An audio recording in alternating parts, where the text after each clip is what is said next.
reloading the firebox to make it full after 1 hour of burning the kindling down. The temperature on the front of the furnace is 240 degrees. Our fire has been burning for 2 hours now. The first hour was a small kindling fire with the draft blower set on low for that first hour, and then the second hour I loaded up the firebox and I had my draft blower set on high. So I've hit a pretty hot temperature here, and I want to go ahead and give you guys some temperature readings.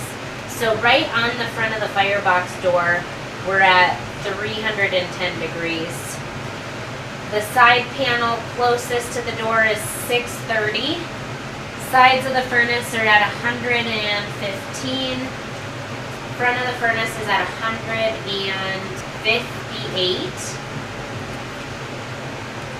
Top of the furnace is at 106.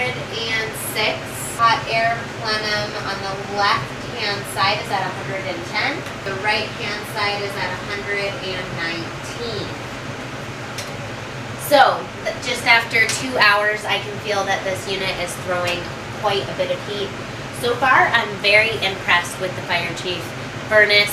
I love the draft blower and how easy it is to get the fire started, and the fact that you just kick on that blower and you never have any smoke coming out the front door. So that's especially nice for people who have asthma or concerns with smoke. Some people it gives them headaches, whatever it might be. It really reduces the amount of smoke that you get out the front door when you're loading it. I hope that you guys enjoy this video and that you find it helpful. If you guys have any questions about furnaces in general, please contact us. We're always available to answer any questions you have. Don't forget to give this video a thumbs up, share it with your friends, click subscribe at the top of our channel. Thanks for watching and have a wonderful day.